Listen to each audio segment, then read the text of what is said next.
கர்த்தருடைய பரிசுத்த நாமத்துக்கு மகிமை உண்டாகட்டும். நாம கடந்த காலத்துல மாதிரி ஆதி விசுவாச சபையில எந்த சின்னத்தைய பயன்படுத்தினாங்க என்று நாம போன வருஷம் பார்த்துக்கிட்டோம். ஆதி சபையில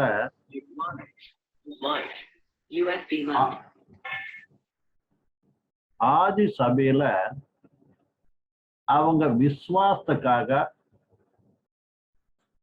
வச்சனத்தில் இருக்கிற அவங்க செஞ்ச தொழிலைய அனுசரணை பண்ணி அவங்க மீனையோட சிம்பல் மீனையோட அந்த சைன்யம் சொல்லுவாங்க, அந்த மீனோட சிம்பலைய அவங்க யூஸ் பண்ணிட்டு இருந்தாங்க. அந்த விஷயம் லாஸ்ட் போன வாரத்தில் நம்ம கத்துக்கிட்டோம் இல்லைங்களா? அது ஆட்டோமேட்டிக்கா அது விசுவாசிக்கு சாதிருஷ்யமா அதே மாதிரி அவளுக்கு கஷ்டம் வந்தப்ப கூட அந்த மீன் மூலியமா அவங்க போற தடத்தைய அந்த மீனைய மூணு விதமா அவங்க பயன்படுத்த. ஒண்ணு விசுவாசுக்கு சாதிருஷ்யமா, ரெண்டாவது வழி காட்டுறதுக்கு, மூணாவது உண்மையான விசுவாசிங்களா அப்படின்னு விசுவாசிங்களை கண்டுபிடிக்கிறதுக்கு வசரம் அவங்க அந்த காலத்துல இந்த மீனுங்கிற ஒரு சின்னத்தைய அவங்க பயன்படுத்திட்டு இருந்தாங்க. இப்பேற்பட்ட விசுவாச வாழ்க்கையில வாழ்ந்துட்டு இருக்கும்போது பிசாசு ஆனவர் மெல்ல ஒன்னொன்னா சபைக்குள்ள கொண்டு வந்து மனிதனையோட பார்வை இல்ல நம்பிக்கைய காணப்படாத கர்த்தர் மேல இருக்கிற அன்பிய இந்த விசுவாசைய காணப்படுற ஒரு வஸ்துவு மேலக்கு கொண்டு போயிட்டாரு. நான் இதுக்கு முன்னே உங்களுக்கு சொன்னேன், ஆதி சபையில அவங்க இந்த சிலுவைய பயன்படுத்தல. அடுத்த முறை உங்களுக்கு எல்லாத்துக்கு ஆதி சபையில சிலுவையோட சின்னத்தை அவங்க பயன்படுத்தல. இந்த கிறிஸ்தவ சபைக்குள்ள இந்த சிலுவை அப்படிங்கிற ஒரு சின்னம் அடையாளம் எப்படி வந்துச்சுன்னா, 400 என்ன சொல்லுவாங்க, அது 404th century இல்லாட்டி 320 AD அந்த காலத்துல இருந்துதான் இந்த சிலுவை அடையாளங்கிறது சபைக்குள்ள வந்த மாதிரி சரித்திரம் சொல்லுகிறது. ஆதி சபையில யாருமே அப்போஸ்தல காலத்துல 2-3 தரமா என்னன்னாக்கா குறைய 300 வருஷம் மட்டும் அப்படின்னா இயேசு கிறிஸ்து உயிர் தெரிந்து பரலோகத்துக்கு போனா திருப்பு 300 வருஷம் இருந்துச்சுதான் இந்த சிலுவை அடையாளங்கிறது கிறிஸ்டியானிட்டிக்குள்ள வந்துச்சு, சபைக்குள்ள வந்துச்சு. நான் இதுக்கு முன்னே சொன்னேன், இயேசு கிறிஸ்து சிலுவை சுமக்கணும், அப்பதான் நீங்கள் நம்மளோட சிஷ்யனா இருக்க முடியும் அப்படின்னு கர்த்தராகிய தேவன் சொன்னார். அந்த சிலுவைக்கு அர்த்தம் என்னன்னாக்க, அவரு பின்னால அவர் அனுபவித்த பாடுகளைய, கஷ்டங்களைய, அவமானத்தைய அடையாளமா இருக்கிறது. இயேசு கிறிஸ்து சொன்ன சிலுவை வேற, இப்ப நாம பயன்படுத்துற சிலுவை வேற. அந்த காலத்துல கர்த்தருக்காக சிலுவை சுமக்கிறது அப்படின்னா அவங்க மனசுக்குள்ள என்ன இருந்துச்சுன்னா, விசுவாசி மனசுக்குள்ள என்ன இருந்துச்சுன்னா, நாம கர்த்தருக்காக என்ன பண்ணணும், அநேக கஷ்டங்கள், அவமானங்கள், துன்பங்கள், அதெல்லாம் அனுபவிச்சு கொண்டு நாம பரலோகத்துக்கு போகணும். இல்லாட்டி கர்த்தராகிய இயேசு கிறிஸ்து எந்த வழியில அவர் நடந்தாரோ அதே வழியில நான் அவரைய பார்த்துக்கிட்டு அவரையும் அவனை மின்னுக்காண்ட வச்சுக்கிட்டு நான் அவரு நடந்தா பாதையில நான் நடக்கணுங்கிற மனசுதான் அவங்களுக்குள்ள இருந்துச்சு. சிலுவைன்னு அர்த்தம் என்னன்னா கஷ்டங்கள். சிலுவை சுமக்கிறதுனா அர்த்தம் என்னன்னா இயேசு கிறிஸ்து நாமத்தைய நாம தரித்து கொண்டதுக்காக கஷ்டங்கள் அனுபவிக்கிறது, பாடுகள் அனுபவிக்கிறது. அப்படின்னா கர்த்தர் வச்சன பிரகாரம் நடக்கும் போது நம்மளுக்கு வர கஷ்டங்கள், வேதனை, அவமானங்கள் இதெல்லாம் கூட சிலுவைக்கு அடையாளமா இருக்கிறது. சிம்பிளா ஒரே வார்த்தை சொல்லணும்னா சிலுவைனா கஷ்டங்கள், அவ்வளவுதான். அவங்க மனசுல அதுதான் இருந்துச்சு ஆதி சபையில. இப்பேற்பட்ட கஷ்டத்துல சபை போயிட்டு இருக்கும்போது சபையில எவ்வளவு வல்லமை இருந்துச்சு, எவ்வளவு அதிகாரம் இருந்துச்சு, தைரியம் இருந்துச்சு. எத்தனோ பேர் கர்த்தருக்காக எத்தனோ இம்சைகள், எத்தனோ விதமா அவங்க கஷ்டத்தை அனுபவிச்சாங்க. உதாரணத்துக்கு நம்ம சபையோட சரித்திரம் படிக்கும்போது நீரோ சக்கரவர்த்தி காலத்துல எத்தனோ விசுவாசிகளை உயிரோடவே மிருகத்துக்கு போட்டாங்க. அர்த்தம் புரிஞ்சுங்களா? மிருகத்துக்கு போட்டாங்க ஆகாரமா. எத்தனோ பேர் விசுவாசிங்களை மேல பெரிய பெரிய செடிங்களுக்கு இல்லாட்டி பெரிய பெரிய ஸ்தம்பத்துக்கு கட்டி, எப்படின்னாக்க அவங்க சுத்தி துணிய எண்ணெய்ல இதுபட்ட அந்த எண்ணெயோட இருக்கிற அந்த துணியை சுத்தி ஆகாசம் கட்டிடுவாங்க. கட்டி அவங்கள பத்த வச்சுட்டு அவங்க எரிஞ்சிட்டு இருந்தா அந்த வெளிச்சத்துல இவங்க பெரிய பெரிய என்ன பண்ணுவாங்க, விந்து ஏற்பாடு பண்ணி, விந்துனா தமிழ்ல சொல்லுவாங்க பெரிய பெரிய விருந்து ஏற்பாடு பண்ணிக்கிட்டு இவங்க சந்தோஷப்படுவாங்க. அப்படின்னா அந்த காலத்துல லைட்டுக்கு பதிலா விசுவாசிங்க எரிஞ்சு கொண்டிருந்தாங்க. இப்பேற்பட்ட பயங்கரமான இம்சை விசுவாசத்துக்கு வந்துச்சு. அப்பாவும் விசுவாசி கம்மி ஆகல வேணா, விசுவாசிக்கு நாலா ஏன்னா இப்பதான் தெரியுமா தாஸ் ஆயிட்டு போனாங்க. இந்த விஷயம் நல்லா புரிஞ்சுக்கோ. இது மாதிரி கொஞ்சம் பேர் மிருகத்துக்கு ஆகாரமும் போட்டப்பட்டாங்க. அந்த டயத்துல தான் நீரோ சக்கரவர்த்தி காலத்துல தான் அப்போஸ்தலனான பேதுரு பவுலும் கூட அத்தசாட்சியா மறுத்தாங்க. காரணம் என்னன்னா நீரோ சக்கரவர்த்திக்கு நீரோ சக்கரவர்த்தி இந்த என்ன ஆர்கிடெக்சர் நல்லா அறிஞ்சிருக்கிறவர். அது மேல இந்த நீரோ சக்கரவர்த்திக்கு இந்த பழைய கோட்டையில இந்த பழைய அரண்மனை இருக்கிறது இஷ்டம் இல்லை.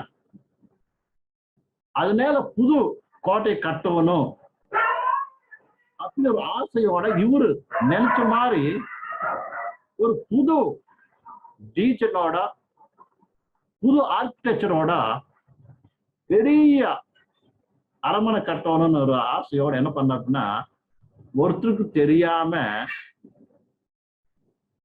ஆளுங்க வச்சு அந்த ராஜபவனத்தைய நெருப்பு வச்சிடுறாரு. நெருப்பு வச்சுட்டு ஒரு ஒண்ணும் தெரியாத மாதிரி இவர் என்ன பண்றாரு தெரியுமா? நல்லா அந்த மியூசிக் வயலின் வாசிச்சுக்கிட்டு அவர் என்ன பண்றாரு? சந்தோஷமா பாடிட்டு இருக்கிறார். பார்த்தவங்க இவர் என்ன இந்த அரண்மனை வெந்துட்டு இருந்தாக்கா இதெல்லாம் சந்தோஷமா இருக்கிறாருன்னு நினைப்பாங்கன்னு சொல்லி அந்த கேஸ் அந்த விஷயம் இவர் மேல வராம என்ன பண்றாருன்னா, இது காரணம் எல்லாம் கூட இயேசு கிறிஸ்து நம்பரை விசுவாசிக்குது. எதுக்குன்னா அந்த காலத்துல இயேசு கிறிஸ்து நம்புறதுன்னா தேச துரோகி கணக்கு. புரியுதா? அந்த காலத்துல இயேசு கிறிஸ்து நம்புறதுன்னு அர்த்தம் என்ன? தேச துரோகம், துரோகிங்க. எதுக்குன்னா அந்த காலத்துல அந்த நாட்டுக்கு இந்த தேசியோட குடி மகன் எல்லாருமே கூட அந்த ரோமா புரியோட சிட்டிசன்ஸ் எல்லாரும் கூட அவங்க ராஜ்யத்தில் இருக்கிற எல்லாரும் கூட ராஜா தான் அவங்களோட பிரபுவு, ராஜா தான் அவரோட தெய்வம் அப்படின்னு கும்பிடணும். அந்த கால சீசர் தான் அவங்க தெய்வம், அவங்க பிரபு. வேணா விசுவாசிங்க நம்பிக்கை என்னன்னா எங்களுக்கு சீசர் கிடையாது, எங்களுக்கு இயேசு கிறிஸ்து தான் பிரபு, அவரது எங்க ராஜா அப்படின்னு நம்பி அந்த சாட்சியத்தை அநேகருக்கு பரப்பிட்டு இருந்தாங்க. அதுல அவங்க என்ன பண்ணாங்கன்னாக்க இவங்களுக்கு தெரியாத ஒரு ராஜ்யமா இவங்க குற்றவாளிங்க, ராஜ விரோதிங்க அப்படின்னு ஒரு அவங்க மேல என்ன பண்ணாங்க தெரியாது திட்டு சமத்து அவங்க மேல நேரம் சமத்தி அவங்க சிக்ஷைக்கு படுற மாதிரி பண்ணாங்க.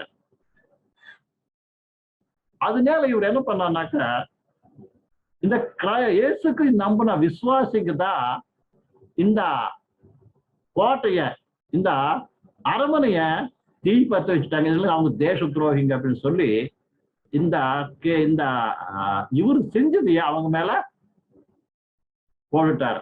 அதனால அந்த ஊர்ல எல்லாருமே அவங்களுக்கு விசுவாசத்துக்கு வெத்திரேக்கமா எந்திரிச்சு அநேகமான விசுவாசிக இஷ்டம் அந்த மாதிரி பண்ணி கொண்டுட்டாங்க. உங்களோட அப்பா உதாரணத்துக்கு ஏதாச்சும் ஒரு காரியம் நினைச்சுனாக்கா அந்த அதிக பயன்படுத்தி எத்தனோ பேர் கொலரா நியமம் இப்போதைக்கு இருக்குது. அப்பேற்பட்ட பயங்கரமான காரியங்கள் இப்படி நாட்டுல கொண்டு நடந்திருக்குது. அது மாதிரி அந்த டயத்துல அப்போஸ்தலர் பேதுரு பவுல் தான் இருந்தாங்க. அவங்க என்ன பண்ணாங்கன்னா இவங்க தான் அவங்க லீடருங்க, இவங்க தான் அவங்க தலைவங்க. அதனால சொல்லி இவங்களையும் கூட பேதுரிய பவுலையும் கூட என்ன பண்ணாங்க அவங்கள மரண தண்டனை விதிச்சுட்டாங்க. அப்படி அந்த காலத்துல பயங்கரமான கஷ்டம். அவர் ஆண்ப டொமிசிய சக்கரவர்த்திங்கிற வந்தாரு. அந்த காலத்துல பயங்கரமான இம்சை. அந்த காலத்துல தான் அப்போஸ்தலர் யோகானை எடுத்துட்டு போய் வெந்துட்டு இருக்கிற ஒரு எண்ணெய் சட்டிக்குள்ள போட்டாங்க. அவர் சாவுல கர்த்தர் அவரை காப்பாத்திட்டாரு. இவர் எப்படி பண்ணாலும் சாவமான சொல்லி எடுத்துட்டு போய் தான் பத்மாஸ் தீவில அவரை போட்டது டொமிசிய சக்கரவர்த்தி. இதெல்லாம் கூட ஹிஸ்டரி, வேர்ல்ட் ஹிஸ்டரி. நீங்க எங்க வேணும் நீங்க வேணா யூடியூப்ல விக்கிபீடியா இருந்தாலும் சரி எதுல இருந்தாலும் நீங்க படிக்கலாதீங்க. இது மாதிரி விசுவாசிக்கிறது பயங்கரமான நிமிஷம் நடந்துட்டு இருந்துச்சு. எது மட்டும் குறைப்பட்ட 300 வருஷம் மட்டும் 300 ஏடி. ஏடி தமிழன்னு சொல்லுவாங்க. கிறிஸ்து சரி ஏடி 300 முட்டும் கூட 300 ஏடி கிறிஸ்து 200 கோடு 300 வருஷம் முட்டும் கூட பேர்பட்ட பயங்கரமான விசுவாசிங்களுக்கு கஷ்டம் இருந்துச்சு.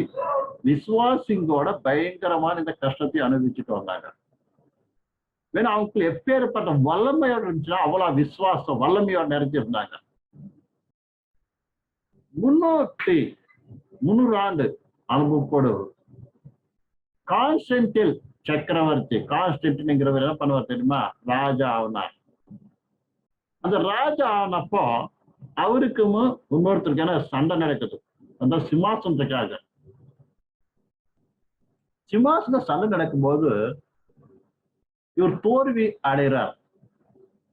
அப்ப என்ன தோல்வி அடைகிறார் கவலையோடு இருக்கும்போது அவருக்கு கெனாவல் தரிசனத்துல வருது. என்னன்னா, ஒரு வெள்ளை ஜெண்டா கொடி மேல இந்த கிராஸ் மாதிரி ஒரு அடியாளம் போட்டு, இந்த ஜெண்டாவோட நீ போ, உனக்கு ஜெயம் வருன்னு சொல்றாரு.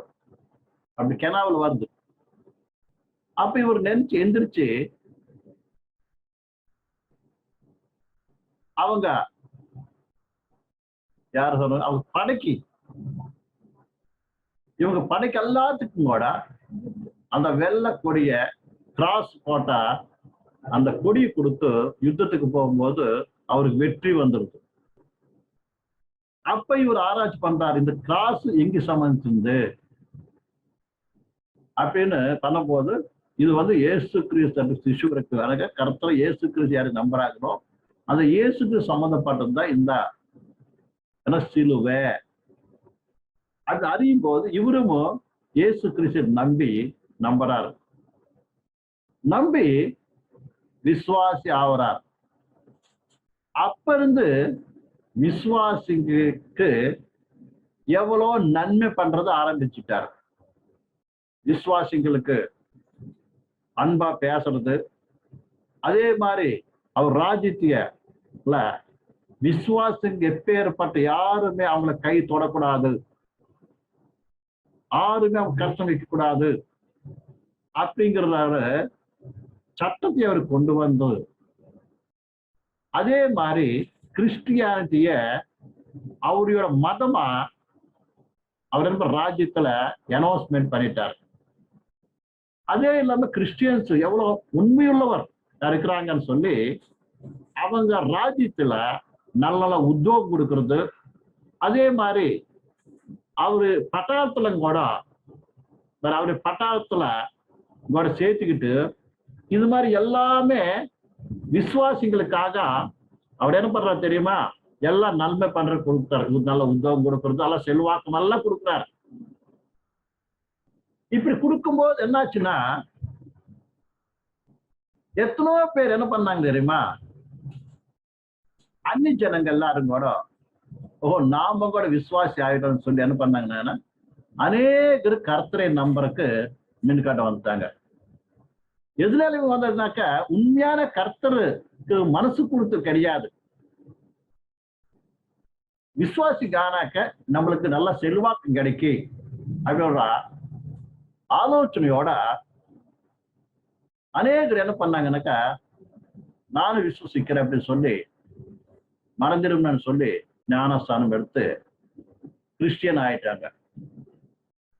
அர்த்தம் சொல்றது இது மாதிரி சபைக்குள்ள என்னாச்சுன்னா உண்மையான மனம் திரும்பாதவங்க, உண்மையா நம்பாதவங்க, உண்மையா ரட்சிப்பு படாதவங்க கூட ஞானஸ்தானம் எடுத்துக்கிட்டு என்ன பண்ணாங்க தெரியுமா, விசுவாசிங்காயி கிறிஸ்டியன் சர்டிபிகேட் வாங்கிக்கிட்டேன். நான் கிறிஸ்டியன் கருத்து நம்புறாரு.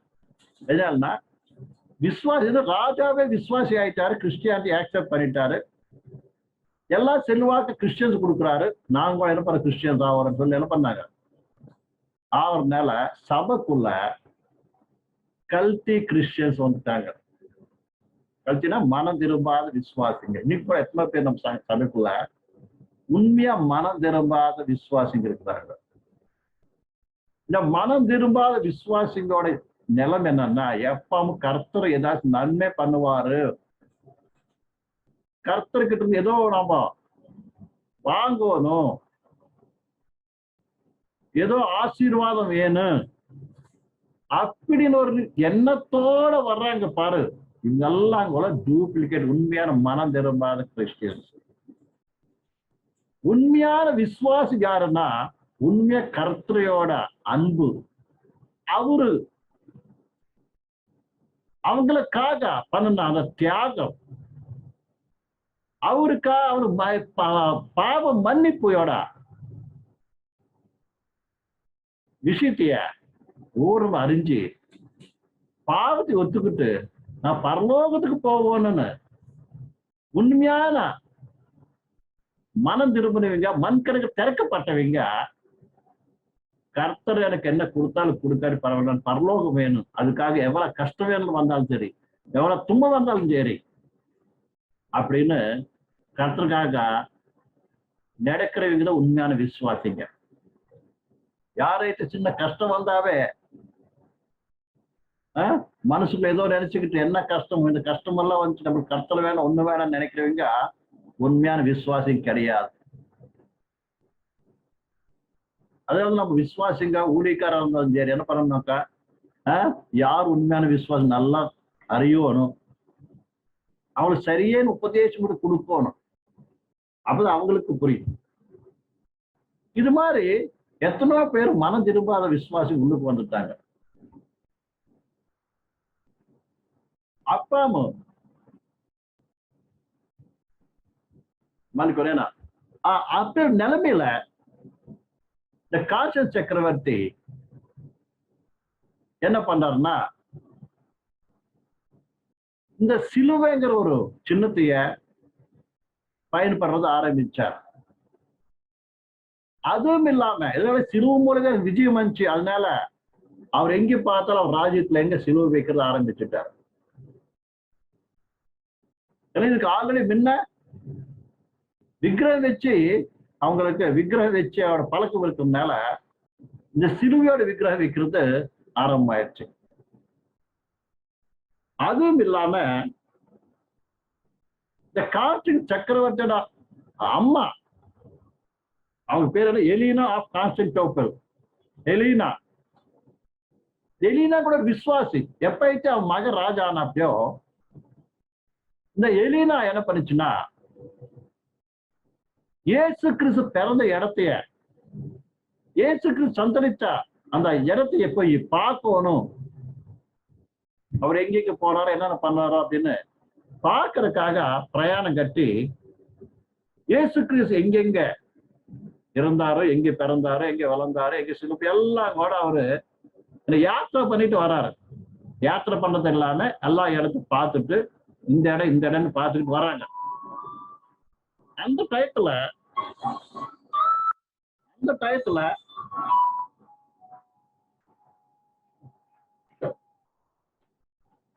டயத்துல இந்த எலினா எருசலேமுக்கு வரும்போது இயேசு கிறிஸ்து சிலுவை கிடைக்குது. அப்படின்னா இயேசு கிறிஸ்து சிலுவை போட்டா அந்த சிலுவை கிடைக்குது. கிடைக்கும் போது எவ்வளவு சந்தோஷத்தோட என்ன பண்ணுதுன்னா, அந்த சிலுவை கிடைச்சா நாலு ஒரு பண்டிகை மாதிரி பண்றாங்க. ஒரு பண்டிகைய, அந்த பண்டிகை பேரு தான் என்னன்னாக்க, என்ன பேரு அது இப்போதைக்கு அந்த பண்டிகை பண்றாங்க. அந்த பண்டிகை பேர் என்னன்னாக்க the feast of the cross. இப்போதைக்கு கூட பண்ணுவாங்க. அது வந்து செப்டம்பர் 14, 326 கிடைச்சது. செப்டம்பர் 14, 326 அந்த சிலுவை கிடைச்ச நாள் என்ன பண்ணாங்கன்னா சிலுவை பண்டிகை அப்படின்னு ஆரம்பிச்சு அந்த சிலுவைய இன்னும் உயர்த்திட்டாங்க. போற சிலுவை கிடைச்சிருச்சு, சிலுவை பண்டிகைன்னு அந்த பண்டிகை பண்ணி என்ன பண்ணாங்க, பண்டிகை ஒண்ணு வச்சு இப்போதைக்கு செப்டம்பர் 14 சிலுவை பண்டிகைன்னு ரோமன் கேத்தலிக்ல, ஆர்த்தடாக்ஸ் சர்ச்சஸ்ல, கொஞ்சம் சர்ச்சஸ்ல அவங்க இப்போதைக்கு அந்த சிலுவை பண்டிகை பண்ணுவாங்க. அது மாதிரி சிலுவைங்கிறது என்ன பண்ணாங்க, சபைக்குள்ள கொண்டு வந்து அது உயர்த்துதான் ஆயிப்போச்சு. என்ன தெரியுமா, இன்னொரு விஷயம் கூட இருக்குது. ஜல்தி பாப்புலர் ஆகிற காரணம் என்னன்னா, இதுக்கு முன்ன அந்த காலத்துல இருந்து இந்த கல்தியன்ஸ், ஈஜிப்ட் என்ன பண்ணாங்கன்னாக்கா, அவங்களுக்கு ஒரு அச்சரம் இருக்கு, டீ மாதிரி. பாருங்க போடுறோம் பாருங்க, இந்த அச்சரம்.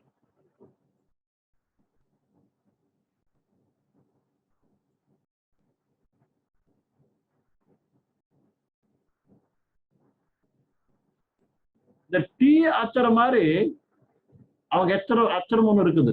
எதுல, கல்தியன்ஸ்ல, ஈஜிப்டியன் தெரியுமல்ல. ஈஜிப்ட்ல என்ன தமிழ்ல ஐகுப்து. ஐகுப்தி பாஷையிலேமோ கல்தியன்னாக்க பேபிலோன் லாங்குவேஜ்ல முதல் அக்ஷரம்ங்கிறது ஒரு அக்ஷரம் இருக்குது. அது தோ. இது பேர் தோம்பாங்க. இந்த தோங்கிறது அவங்களுக்கு இது ஒரு அதிருஷ்டத்துக்கு பயணப்படுத்துற ஒரு அக்ஷரம். புரியுது சொல்றது? இந்த அக்ஷரம்ங்கிறது அதிருஷ்டத்துக்கு பயன்படுத்த ஒரு அக்ஷரமா அவங்க பயன்படுத்திட்டு இருந்தாங்க. எப்ப சிலுவை உயிர்த்துனாங்களோ அந்த சிலுவை இந்த தோங்குற அக்ஷரம் கூட ஒண்ணு பார்த்து இருக்குன்னா என்ன பண்ணாங்க, எல்லாருமே கூட அந்த சிலுவைய பயன்படுத்த ஆரம்பிச்சுட்டாங்க. இப்போதைக்கு கூட ரோமன் கேத்தலிக், ஈஸ்ட் ஆர்த்தடாக்ஸ் சர்ச்சுக்கு பிஷப்புங்க என்ன பண்ணுவாங்கனாக்க, ஏதாவது கையெழுத்து போடும்போது முதல்ல சிலுவை போட்டுதான் என்ன பண்ணுவாங்க, கையெழுத்து போடுவாங்க. இப்ப நம்ம கிட்ட கூட எத்தனை பழக்கம் சிலுவை போடுறது, எங்க வந்து எது மாதிரி வண்டி மேல சிலுவை போடுறது, நெத்து மேல சிலுவை போடுறது, அங்க சிலுவை போடுறது, இங்க சிலுவை போடுறது, என்னாச்சு அது பயன்படுத்துறாங்க. புரிச்சா? எப்ப இருந்து வந்துச்சுன்னா இந்த ரோமன் கேத்தலிக் தான் வந்துச்சு. இது மாதிரி அஸ்லாம் சிலுவை மறந்துட்டாங்க. அஸ்லாம் சிலுவை என்ன? இயேசு கிறிஸ்துக்காக கஷ்டங்கள் துன்பங்கள் அனுபவிக்கிறவரு மனசு விசுவாசிக்குள்ள என்னாச்சு, விசுவாசிக்குள்ள அதுக்குள்ள இருந்து என்னாச்சுனாக்க இந்த சிலுவை ஒரு சிம்பல். சிலுவைங்கிற ஒரு என்னது, சிலுவைங்கிற ஒரு சிம்பல். அந்த அடியாரத்து மேல மனசு போயிடுச்சு. சிலுவை வச்சுக்கிட்டா பேய் வராது, சிலுவை வச்சுக்கிட்டாக்கா அது தொடாது, இது தொடாதுங்கிற அசலானா சிலுவையோட பவரே அவங்களுக்குள்ள இல்லாம போயிடுச்சு. யாரைத்து உண்மையா சிலுவையோட சக்தி அதுக்குதான் ஒரு வச்சன பரிசுத்த வேதத்தில் நான் காமிக்கிறேன். 1 கொரிந்தியர்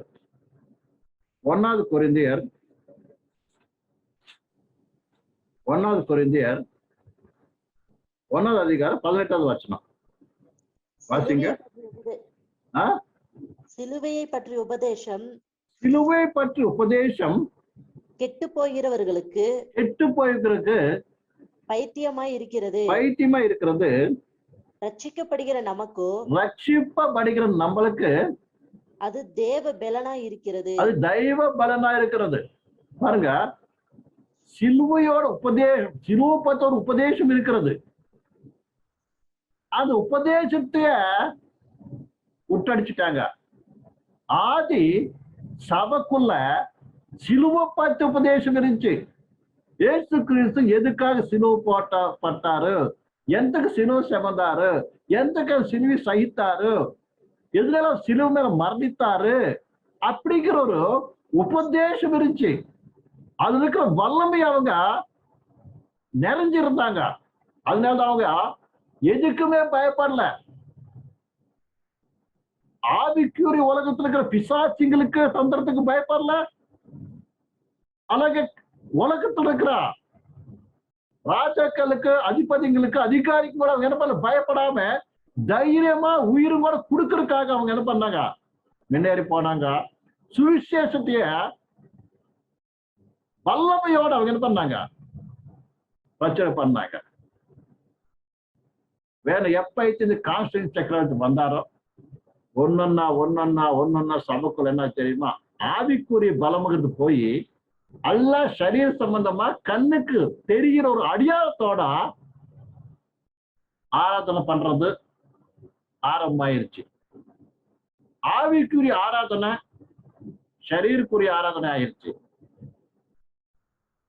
ஆவிக்குரிய வல்லமை போய் சரீர சம்பந்தமான ஒரு காரியத்துக்கு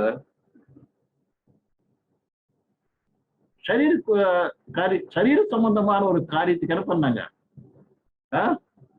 மனசு வைக்கிறது ஆரம்பமாயிருச்சு. நம்ம போன வாரத்துல கத்துக்கிட்டோம். இது மாதிரி மோசே சினாயி மலை மேல போகும்போது சினாயி மலை போகும்போது அஹரோன் என்ன பண்ணாருன்னா, அசலான கர்த்தருக்கு பதிலா அதிருஷ்யமான கர்த்தருக்கு பதிலா கண்ணுக்கு தெரிகிற ஒரு சிலை தயார் பண்ணி, தங்க சிலை தயார் பண்ணி, இதுதான் உங்களோட தேவன். இவர் யார்? இவருதான் பரலா அந்த ஐகுப்து இருந்து கொண்டு வந்தா தேவன், இவர்தான் யெகோவா அப்படின்னு சொல்லி அதுக்கு பலி செலுத்துறது, ஆராதனை பண்றது, குடிக்கிறது, திங்கிறது எல்லாம் சரீர சம்பந்தமான காரியங்கள்ல கொண்டு வந்த மாதிரி காஞ்சன் சக்கரவர்த்தி ராஜ் ஆனவர் போடு அசலான தேவனை மறந்துட்டு விட்டடிச்சிட்டு அந்த தேவன பேர்ல கண்ணு காணப்பட அநேகமான சின்னங்கள், அநேகமான காரியங்கள் வந்துருச்சு. பிசாசு எது மாதிரி தந்திரம் பண்ணி இருக்குதா பாருங்க. ஃபர்ஸ்ட்ல ஒரு சொல்லி இருக்கிறல்ல, எது மாதிரி அசலான ஆலயத்துக்கு பதிலா கண்ணுக்கு தெரிய ஆலயம் வந்துருச்சு. அதே மாதிரி அதிருஷ்யமான தேவனுக்கு பதிலா திருஷ்யமான சிலைங்க வந்துருச்சு. இயேசுக்கு சிலை வந்துருச்சு, மரியம் சிலை வந்துருச்சு, எத்தனையோ வந்துருச்சு. எல்லாம் இது மாதிரி என்ன பண்ணுச்சு தெரியுமா? பிசாசி ஆவிக்குரிய வாழ்க்கையில, விசுவாச வாழ்க்கையில உதயபுர விஸ்வசிக்கிற ஒரு மனசு வந்து என்ன ஆச்சுன்னா கண்ணு காணப்படுற காரியத்து மேல கொண்டு வந்துருச்சு. இது மாதிரி மனிதனோட விசுவாசத்தை அப்படின்னா கர்த்தர் மேல இருந்து விசுவாசம் எங்க ஆச்சுன்னா கண்ணுக்கு தெரிகிற ஒரு காரியத்து மேலக்கு கொண்டு வந்துருச்சு விசுவாசம். இது மாதிரிதான் சபை விசுவாசம், சபைக்குள்ள விசுவாச துரோகம் என்று வந்தது நாம் பார்க்கிறோம். அதே இல்லாம பிரியமானவர்ல இன்னொரு விஷயம் நான் சொல்லிட்டு நான் முடிக்கணும்னு ஆசைப்படுறேன். இது மாதிரி வந்துச்சுன்னாக்க இது மாதிரி சபைக்குள்ள என்னாச்சு, சபைக்குள்ள இந்த சிலுவைங்கிறது வந்துருச்சு. அதே இல்லாம எப்ப சிலுவை அனுபவத்தோடு முதல்ல என்னாச்சுனாக்க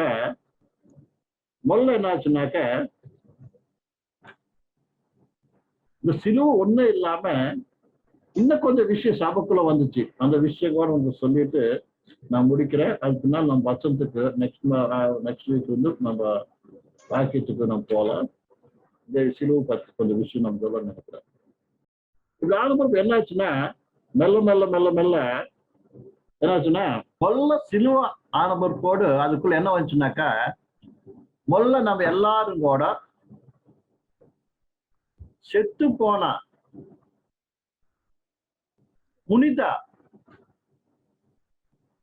புனிதமான பக்தர்களைய நாம் ஆராதனை பண்ணலாம். அப்படின்னா இயேசு கிறிஸ்துவ பிரார்த்தனை பண்ற பதில் யாரைத்தே இறந்து போன பக்தர் இருக்கிறாங்களோ அவங்களுக்கு நாம் என்ன பண்ணலாம், பிரார்த்தனை பண்ணலாம். அப்படிங்கிறது 375 AD ஒரு சட்டத்தையே கொண்டு வந்தாங்க. யாரு? இந்த ரோமன் கேத்தலிக்கார் கான்ஸ்டிடியூஷன் ஆனவர் கூட அதே டயத்துல யார் ஆராதனை பண்ணலாம்? செத்தவங்களை ஆராதனை பண்ணலாம். Worship to saints, prayer to செயின்ட்ஸ்.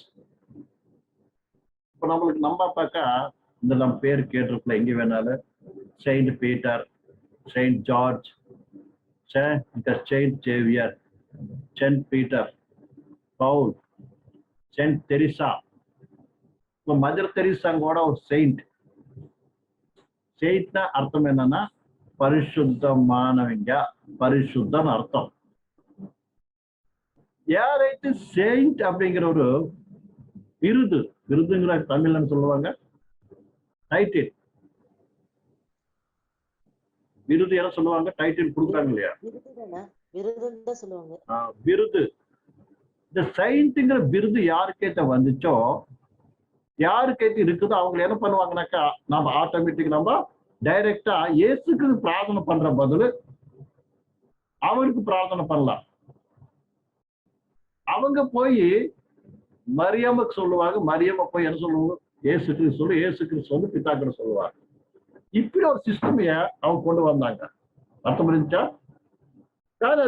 அது பரிசுத்த வேதத்துக்கு கம்ப்ளீட்டா விரோதமானது. என்னெல்லாம் நம்ம திமோத்தி எழுதும் போது திமோத்தியர் 1 திமோத்தி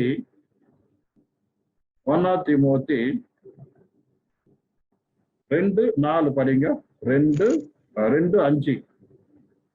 தேவன் ஒருவரே, தேவன் ஒருவரே, தேவனுக்கும் மனுஷருக்கும் மத்தியஸ்தரும் ஒருவரே, தேவனுக்கும் மனிதருக்கும் மத்தியஸ்தர் ஒருத்தரே.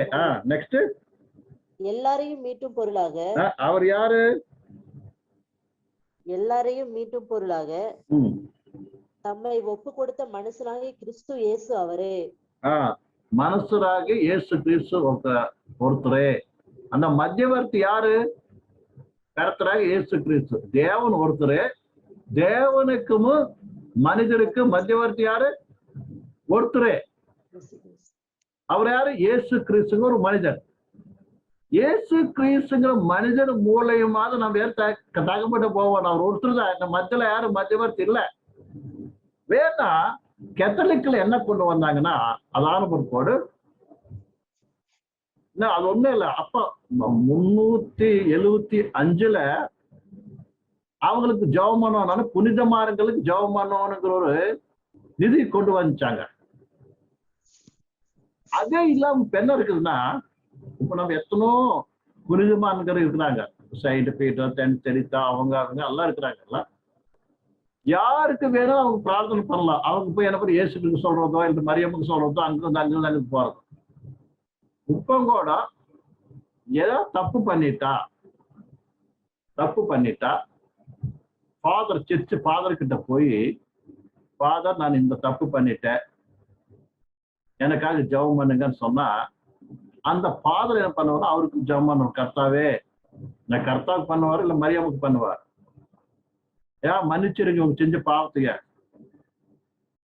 அப்படின்னு ஜெபம் பண்ணாக்க, அவங்க யாருக்கு பண்ணுவாங்க? டைரக்ட் இயேசுக்கு பண்ண மாட்டாங்க, மரியமுக்கு பண்ணுவாங்க. மரியமுக்கு போய் இயேசுக்கு சொல்லும், இயேசு கிறிஸ்து போய் தகப்பன் சொல்லும். இது மாதிரி அவங்க சிஸ்டம் கொண்டு வந்துருக்காங்க. வேறது என்ன? கர்த்தரோட வசனத்துக்கு விரோதமானது. அப்படின்னா ஏன் மனிதன் அப்படின்னா பிசாசியானது மனிதனு டைரக்டா கர்த்தரை சந்திக்கிறது இருந்து எப்படி கொண்டு வந்துருச்சுன்னா, பிசாசி எவ்வளோ தூரம் கொண்டு போயிடுச்சு மனிதனை. புரிஞ்சா? டைரக்டா போறது பதில் மனிதன் எங்க கொண்டு போயிடுச்சு? சுத்திட்டு வரதான் சொல்லும் பாரு. அப்படி ஒரு பாவம் பண்ணிட்டாக்க, தப்பு பண்ணிட்ட, ஒரு பாவம் பண்ணிட்டேன், ஒரு திருத்தனம் பண்ணிட்டேன், ஒரு விபிச்சாரம் பண்ணிட்டான், ஒரு சாவடித்தான்னு நினைச்சுக்கா. அப்ப இவன் போய் என்ன பண்ணோம்னா ஃபாதருக்கு சொல்லுவான். ஃபர்ஸ்ட் ஃபாதரும் பாஸ்டர். அங்கிருந்து என்ன ஆகும்? ஃபாதர் போய் மரியமுக்கு சொல்லுவாரு, மரியமுக்கு போய் இயேசு கிறிஸ்து சொல்லும், இயேசு கிறிஸ்து போய் பிதாக்கு சொல்லும். அப்ப அவங்களுக்கு மன்னிப்பு கிடைக்கும். இது மாதிரி ஒரு சிஸ்டம் வந்துருச்சு. அப்படின்னா ஆதி சபையில கர்த்தாவே 2 கை தூக்கி கர்த்தக்கிட்ட ஜெபம் பண்ற போதுல, இயேசுக்கு கர்த்தக்கிட்ட போற பதில் பிசாசு என்ன ஆச்சுனாக்கா, கர்த்தர் மேல இருக்கிற நம்பிக்கை கர்த்தர் மேல இருக்கிற விசுவாசத்துல இருந்து தூரம் பண்ணி ஃபாதருங்க மேல, செயின்ஸ் மேல, இன்னும் அவங்க மேல இவங்க மேல கொண்டு போயிருச்சு. மொத்தம் தூரம் ஆயிடுச்சு கர்த்தர் இது வந்து. இது மாதிரி சபைக்குள்ள ஒரு விசுவாச துரோகம்ங்கிறது அந்த காலத்துலயே வந்துருச்சு. 3ஆவது நூற்றாண்டுல இருந்து அது மாதிரி ஒரு நாள் டிக்ளேரா கீழாயிடுச்சு. அப்ப புரிஞ்சா? அது ஆன பொறுப்போடு பர்கரேட்டரிங்கிறது ஒண்ணு வந்துச்சு. பர்கரேட்டரி, வர்ஷிப் டு மேரி, எத்தனை எல்லாம் நம்ம விஷயம் இருக்குது. இல்ல இதெல்லாம் வந்து ஒரு விசுவாசி மொத்தத்தை கர்த்தர் கிட்ட போகாம பண்ணிட்டாங்க. இன்னும் ரோமன் கேத்தலிக் ஒரு சட்டத்தை கொண்டு வந்துச்சு. பரிசுத்த வேதமும் கூட யாரும் படிக்க கூடாதுன்னு ஒரு எண்ணத்தோட, அது ஒரே லாங்குவேஜ்ல தான் இருக்கணும்.